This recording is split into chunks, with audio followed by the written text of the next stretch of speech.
His observations about life to audiences for nearly 2 decades. His most recent project, It's a Slippery Slope. In the monologue, Gray tells audiences about some of the changes that he has encountered in midlife, from fatherhood to divorce and learning how to ski. Here is an excerpt.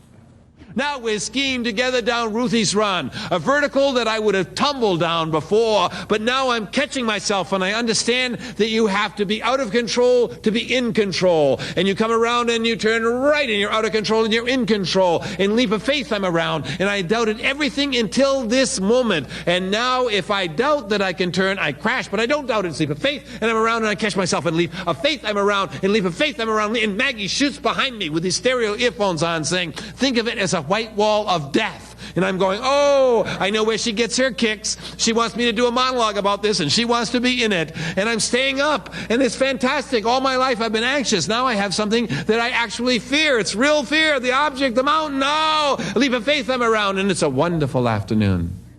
The monologue is now a book. Joining me for a guided tour of the slippery slope, Spalding Gray. Welcome back. Thank you. Thank you. Thank you. Why this, I should guess. I should ask at the beginning. I mean, I always want to know what it is you're going to talk about. Is it going to be about building a house? Is it going to be... And I don't know until the thing takes me and I'm in it. And then I start talking about it to try to understand it publicly. I mean, using my public as a way to process it. And also, I have this sense that I'm only living once. I'm pretty clear about that. And it's a way of living twice. It's the best I can do of reincarnating myself is memory.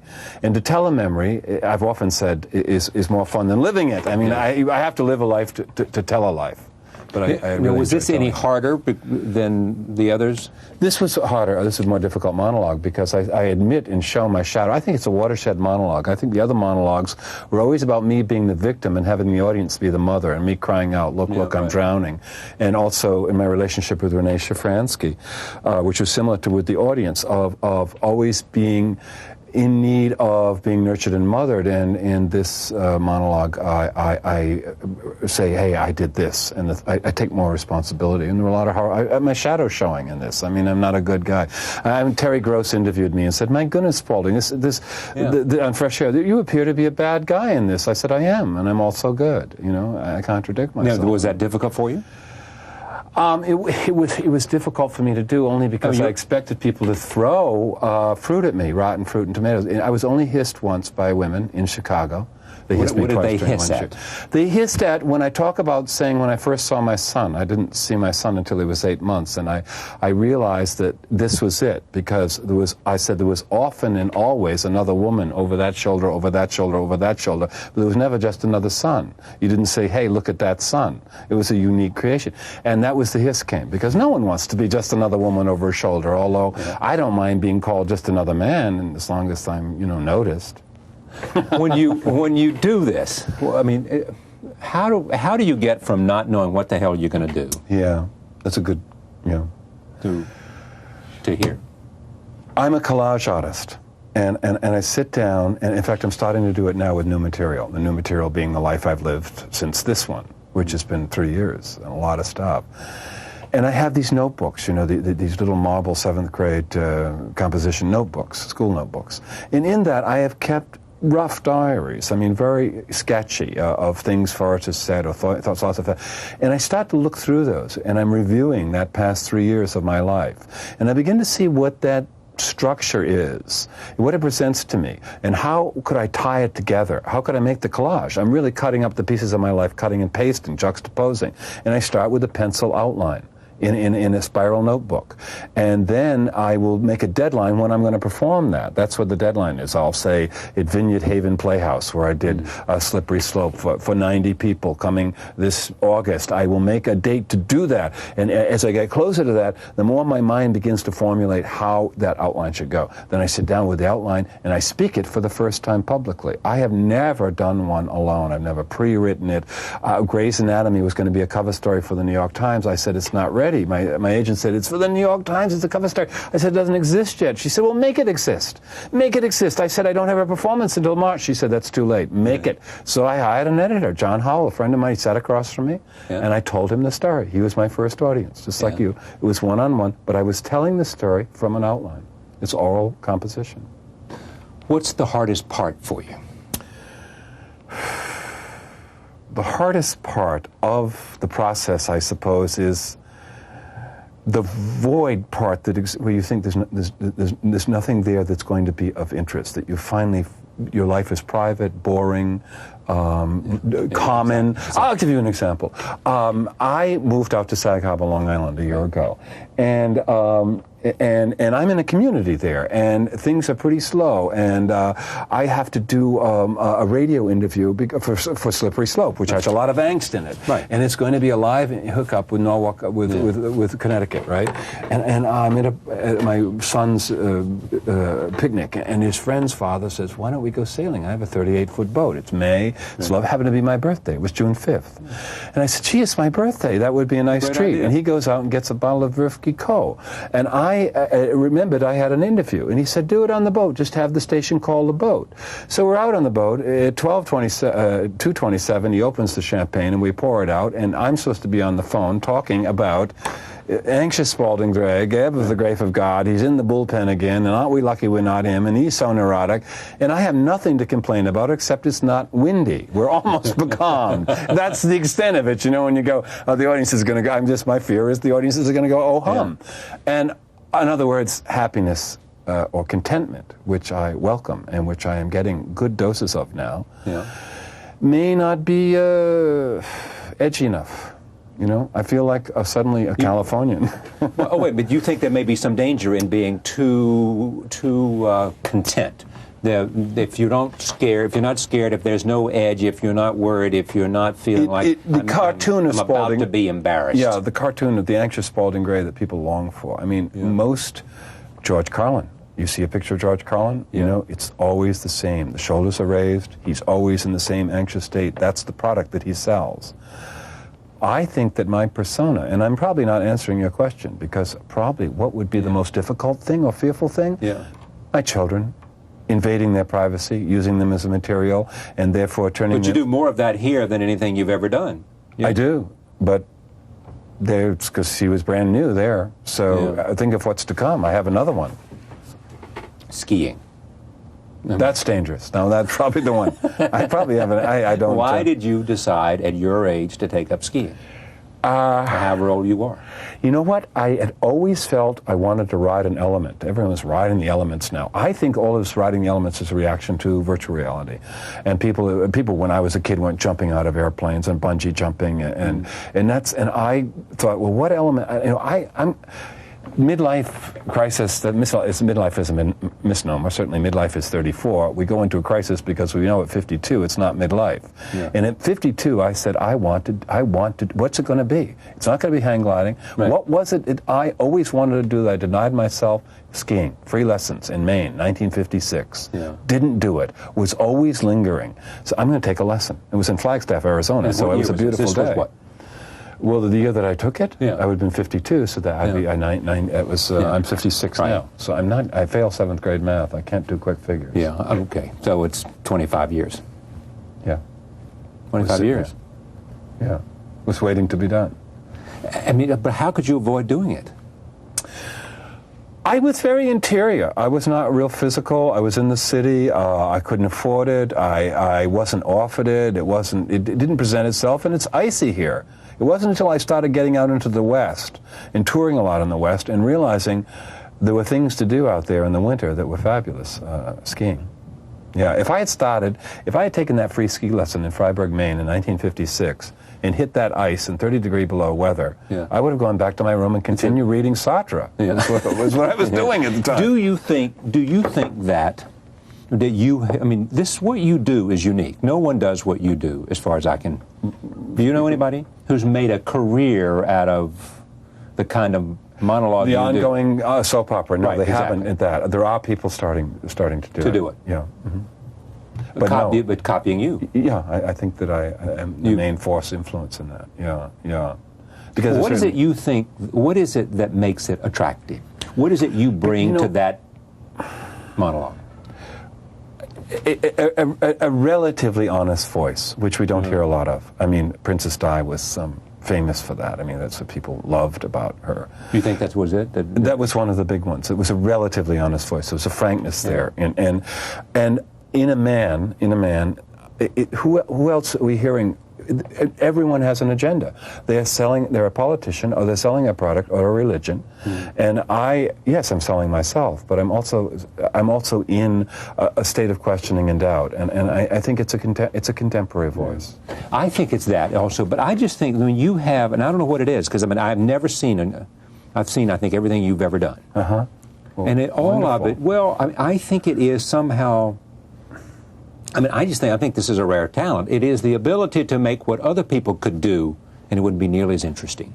Somehow you somewhere picked up this capacity to tell a story and to make it compelling.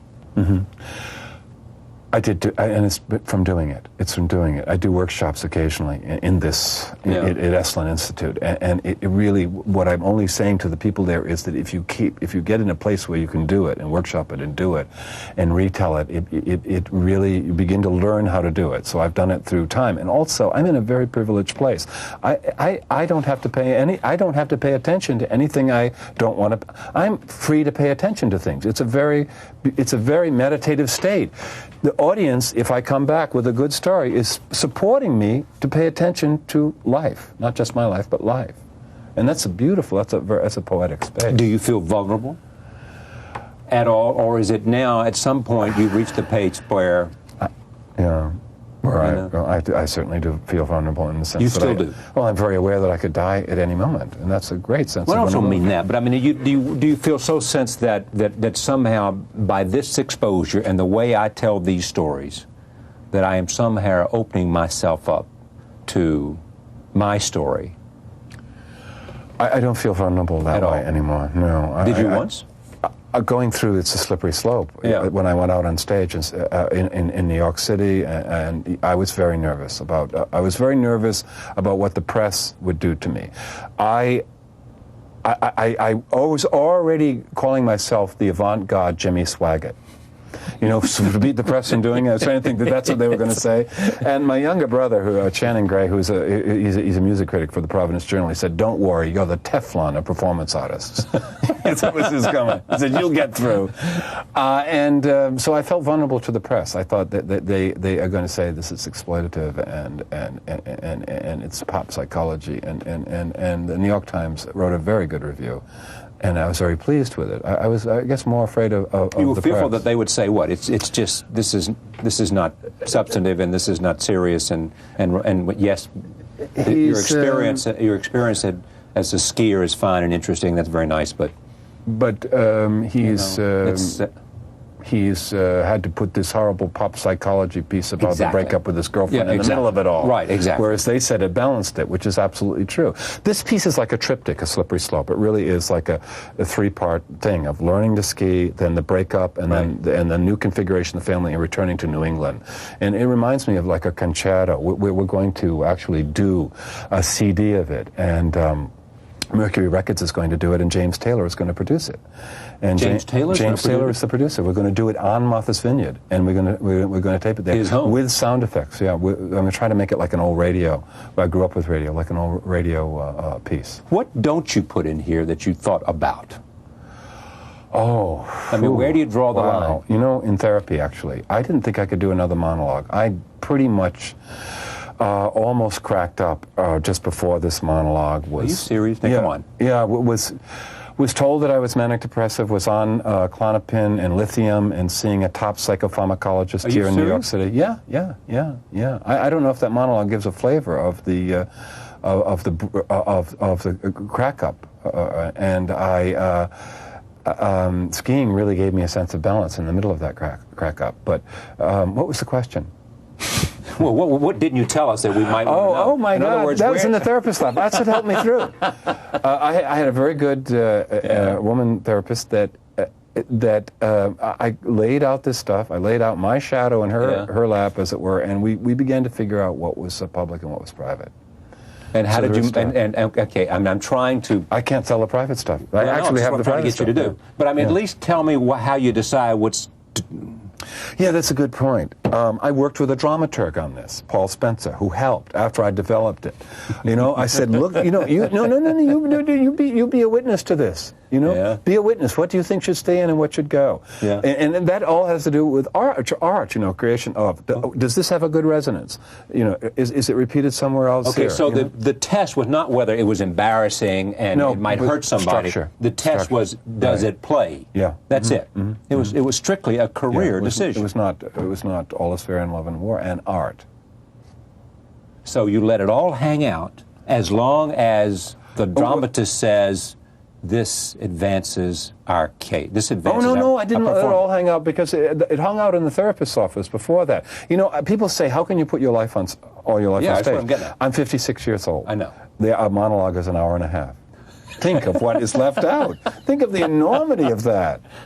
Yeah. That's a lot. Yeah, but see, a lot there's is left something out. about you that makes you reveal more than most. Well, True. And true. you somehow picked up True. on the idea that you could True. make that revelation attractive. The audience taught me that. I mean, they were my first teachers. They were my first editors. They sat and listened, and they responded, and they enjoyed, and they told me. You know, when I was first working with the Worcester Group, I was in a collective for a long time, Yeah. and I knew I wanted to go solo. And I had an image that what I was going to do was run down 42nd Street in a red jock strap. And I knew that I wasn't going to do that as an art piece, but I knew that it had to do with exposure.